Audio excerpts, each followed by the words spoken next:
ఓం సాయిరామ్. సమర్థ సద్గురు సాయినాథ్ మహారాజ్ కీ జై. ముందుగా మన సాయి కుటుంబ సభ్యులందరికీ నమస్కారం అండి. అందరూ కూడా సుఖంగా, సంతోషంగా, ఆరోగ్యంగా బాగుండాలని మనస్ఫూర్తిగా కోరుకుంటూ ఈరోజు వీడియో మొదలు పెడుతున్నాను. ఇక ఈరోజు వీడియోలో బాబాగారు ఏం చెప్పబోతున్నారు అంటే, తల్లి, కోటిలో ఒక్కరికి దక్కే భాగ్యం ఇది. చూసిన క్షణమే హనుమాన్ చేతిలో మెరుస్తున్న తేజస్సును తాకి చూడమ్మా, నీ కోరిక వెంటనే తీరుతుంది అని చెప్పి ఈరోజు మనకు బాబాగారు తెలియని సందేశాన్ని ఇవ్వబోతున్నారండి. నిజంగా ఈరోజు కోటిలో ఒక్కరికి దక్కే భాగ్యమేనండి. ఎవరైతే ఈ భాగ్యాన్ని అందుకుంటున్నారో ఖచ్చితంగా వారి జీవితంలో హనుమాన్ చేతిలో ఉన్న తేజస్సు అయితే మీ ఇంట్లో వచ్చి వాలుతుంది. మరి తప్పకుండా బాబాగారు చెప్పేది ఈరోజు శ్రద్ధగా ఆలకించి చూద్దాం. బాబాగారు ఏం చెప్పాలి అనుకుంటున్నారో, జీవితంలో మనం ఏం కోల్పోతున్నామో తిరిగి అది పొందడానికి ఈ అవకాశం ఒక వరంగా భావిద్దాం. తల్లి, నీ జీవితంలో కోల్పోతున్నది తిరిగి పొందాలని ఎదురు చూస్తున్నావు, కానీ అది ఎందుకు నీకు తిరిగి దక్కటం లేదు అని మళ్ళీ దాని గురించే ఆలోచిస్తూ మదన పడుతున్నావు. తల్లి, దానికోసమైతే ఇక నువ్వు చింతించనవసరం లేదు. జీవితంలో కోల్పోయింది తిరిగి దక్కించే బాధ్యత ఈ సాయిది. నీ కోరిక వెంటనే తీరిపోతుందమ్మా. నువ్వు కూడా కోటి మందిలో ఒక్కదానివి. ఈ భాగ్యం నీకు దక్కింది అంటే ఆ హనుమాన్ అనుగ్రహం కూడా నీకు దక్కింది అని అర్థం. తల్లి, జీవితంలో ఒక ఆశయాన్ని పెట్టుకున్న వాళ్ళు, ఏదైనా సాధించాలి అన్న పట్టుదలతో ఉన్నవాళ్ళు ఒక్క మార్గాన్ని ఎంచుకుంటే చాలు, నీ జీవితం ఎంతో సుఖమయం అవుతుంది. ఆనందమయ జీవితానికి ఏకైక మార్గం ధ్యానం. భగవాన్ నామస్మరణం చేస్తూ ధ్యానంలోకి వెళ్ళాలి. ధ్యానం ఒత్తిళ్ల నుంచి, అలజడుల నుంచి బయటపడేస్తుందమ్మా. నాడి మండలాన్ని, మీ మనస్సును పటిష్టం చేస్తుంది తల్లి. శరీరం నుంచి విష పదార్థాలను తొలగించి అన్ని విధాలుగాను సమర్థుణ్ణి చేస్తుందమ్మా. శరీరంలో తగ్గిపోయే శక్తిని నింపుకునేందుకు ఏకైక మార్గం దైవ మార్గం. దైవాన్ని నువ్వు ధ్యానం చేయగలిగితే నువ్వు కోల్పోయింది తిరిగి దక్కించుకోగలవు. నీ చుట్టూ ఉన్నవాళ్ళు నిన్ను అన్యాయంగా పలు మాటలు అన్నా కానీ పట్టించుకోవద్దు. ఎందుకంటే ఆ మాటలు నీకేమీ గుచ్చుకోవు.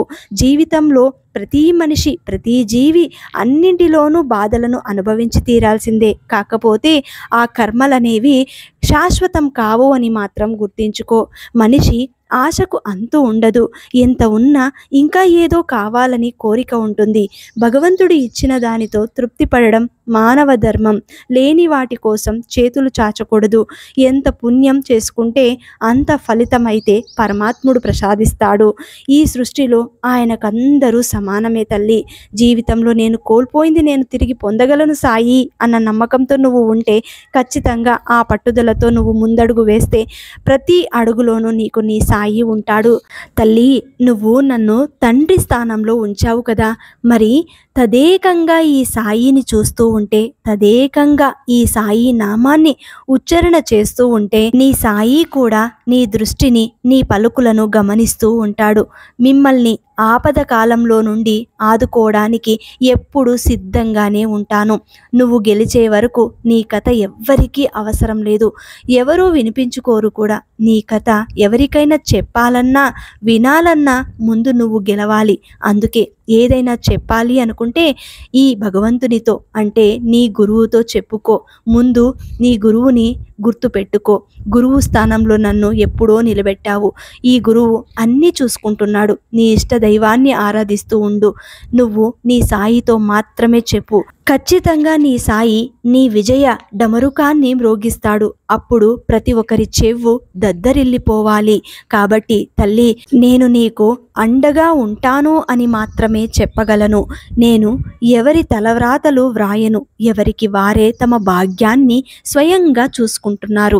ఈరోజు ఏదైతే నువ్వు చేస్తున్నావో దాని కర్మఫలం వచ్చే జన్మలో దొరుకుతుంది.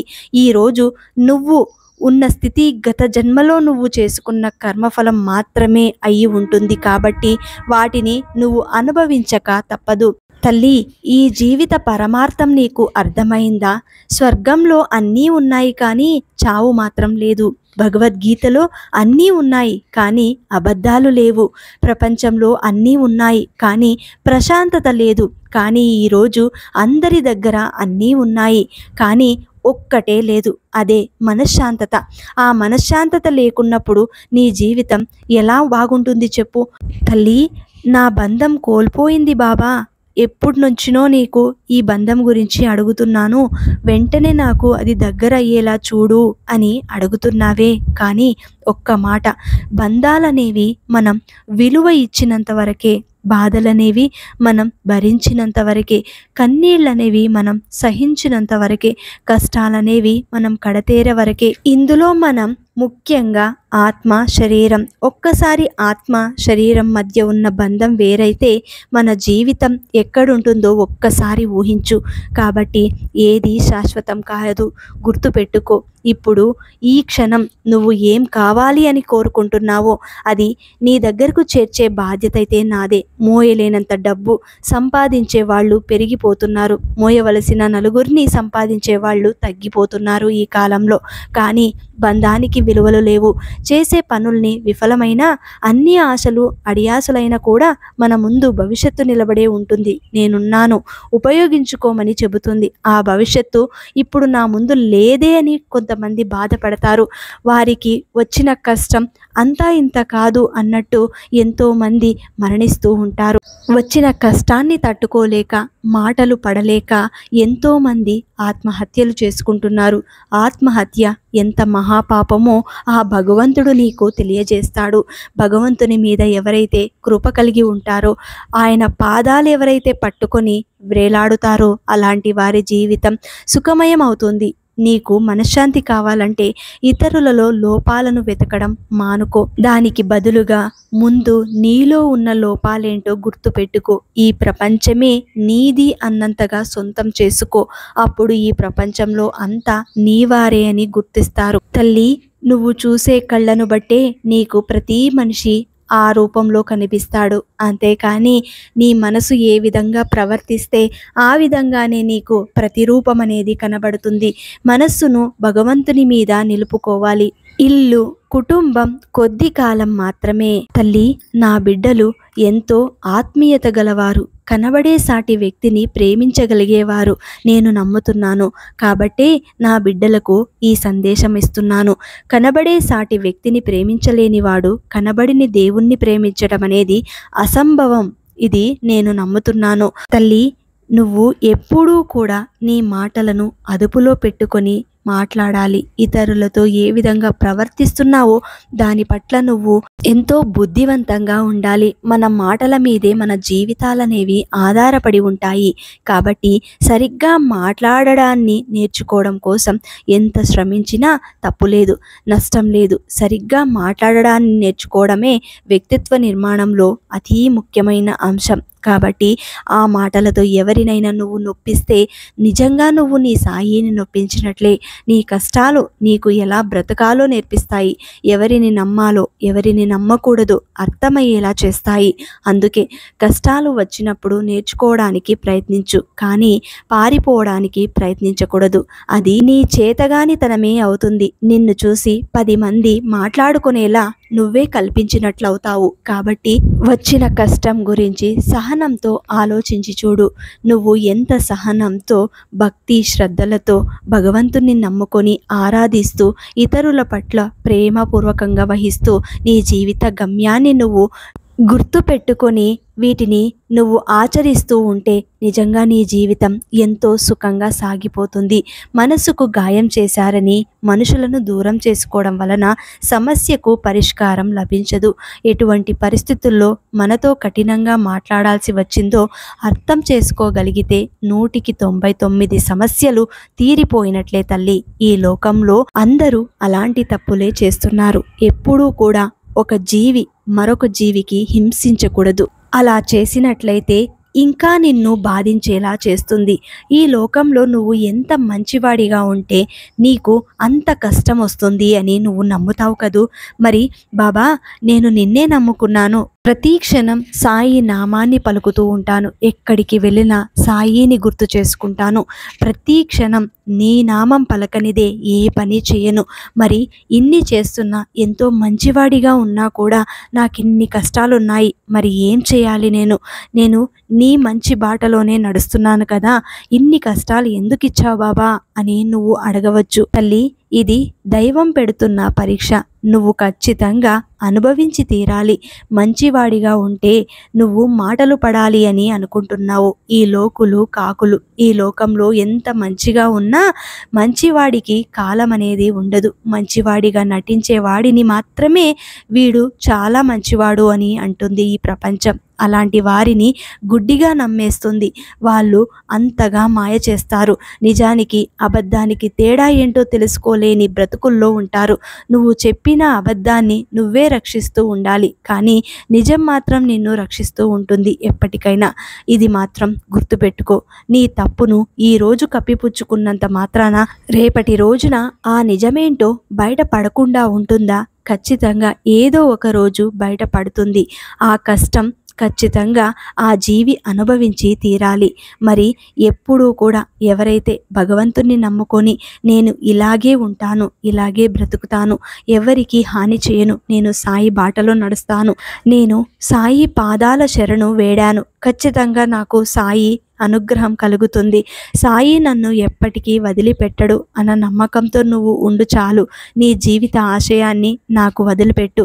నువ్వు ఎక్కడ ఉండాలో, నువ్వు ఏ స్థాయిలో ఉండాలో, ఎందరితో నువ్వు ప్రశంసలు పొందుతావో అవన్నీ కూడా త్వరలోనే జరిగిపోతాయి తల్లి. నువ్వు వాటి గురించి చింతించకు. ఎప్పుడూ నీ మనసు కలత చెందకుండా నీ ఆరోగ్యం పట్ల నువ్వు జాగ్రత్తగా ఉంటూ ఆనందంగా ఉండడానికి ప్రయత్నం చెయ్యి. నువ్వు చేసే పని నీ అంతరాత్మకు సమాధానం చెప్పుకోగలిగితే చాలు. అందరికీ నచ్చేటట్టు చేయాలంటే దానికి నీ జీవితం సరిపోదు. కాబట్టి నీకు నచ్చినట్టుగా నువ్వు బ్రతకడానికి ప్రయత్నం చెయ్యి. ఎవరో చెప్పారు ఏదో చెయ్యాలి అని మాత్రం ప్రయత్నించకు. నీ మనసులో నువ్వు ఏం చెయ్యాలి, ఈరోజు నేను ఎలా ఉండాలి, అందరితోనూ పోల్చుకోకుండా నీ స్థాయి ఏంటో, నువ్వు ఎక్కడ నిలబడాలి అని అనుకుంటున్నావో వాటి గురించి నువ్వే ఆలోచించు. ఒకరి నిర్ణయాలు నీకు అవసరం లేదు. నీ మనసులో ఏది అనిపిస్తే అది చేయడానికి ప్రయత్నం చెయ్యి. తల్లి, మనల్ని ఎంతోమంది పొగిడేవాళ్ళు ఉంటారు. మన చుట్టూ అంతా మంచివారే అని మనం భ్రమలో ఉంటాము. జనం ఎంత సులభంగా మనల్ని పొగుడతారో అంతే సులభంగా నిందిస్తారు కూడా. కాబట్టి నింద పొగడ్తలను పట్టించుకోకుండా శాంతిగా జీవించడానికి ప్రయత్నం చేయాలి. నింద పడ్డావు అంటే ఖచ్చితంగా పొగడ్తలు కూడా నీకు ముందు రోజుల్లో ఉంటాయి. ఈ రెండింటిని మాత్రం మనం ఎప్పుడూ పట్టించుకోకూడదు. మనస్సు నుంచి వచ్చే అన్ని ఆలోచనలలోకి నేను అనే తలంపే మొదటిది. ఇది లేచిన తర్వాతనే ఇతర తలంపులు వస్తాయి. అంటే దీనికి అర్థమేంటో తెలుసా తల్లి? నువ్వు ఒక్కసారి అందరి ప్రశంసలు పొందిన తర్వాత నీలో గర్వం అనేది మొదలైతే ఖచ్చితంగా నీ పతనం కూడా ఆ రోజే మొదలయ్యింది అని అర్థం చేసుకో. ఎంత అణిగిమణిగి ఉంటావో నీ జీవితం కూడా అంత అణిగిమణిగి అందరితోనూ ప్రశంసలు అందుకుంటూ ముందుకు సాగిపోతావు. కాబట్టి వచ్చినప్పుడు ఒకలా, లేనప్పుడు ఇంకొకలా నటించకూడదు. నీ జీవితం ఎప్పుడూ కూడా ఒకేలా ఉండాలని నేను కోరుకుంటున్నాను. ఎందుకంటే నువ్వు నా బిడ్డవి. నా బిడ్డలందరూ ఒకేలా ఆలోచించాలి, వారి జీవితం ఒకేలా ఉండాలి అని నేను కోరుకుంటున్నాను. మానవత్వం అనేది ఒక సముద్రం వంటిది. సముద్రంలో కొన్ని నీటి బిందువులు మురికిగా ఉన్నంత మాత్రాన సముద్రమంతా మురికిగా ఉందనుకోవడం పొరపాటు తల్లి. అందుచేత మానవత్వంపై నమ్మకం వదులుకోకూడదు. అది నువ్వు ఎప్పటికీ గుర్తుపెట్టుకోవాలి. ఈ జీవితం ఒక రుణం లాంటిది, భగవంతుడు ఇచ్చిన రుణం. దానిని నువ్వు సద్వినియోగం చేసుకోవాలి.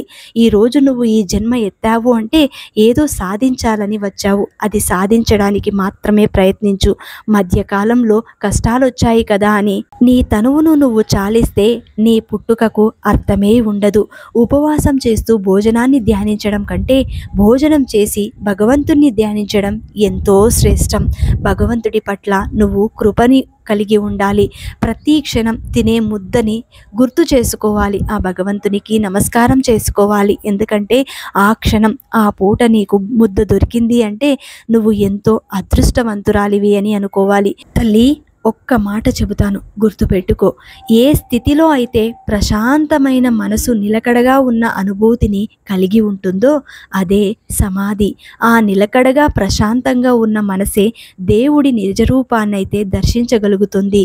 ఈరోజు ఈ సమాధి నుండి నీకు ఈ మాటలు చెబుతున్నాను. తల్లి, గురువంటే ఎవరు? గుండ్రాయి కాదు, చీకటి నుండి వెలుగుల వైపు, అజ్ఞానం నుండి విజ్ఞానం వైపు నడిపించే నిత్య సత్యమే ఈ గురువు.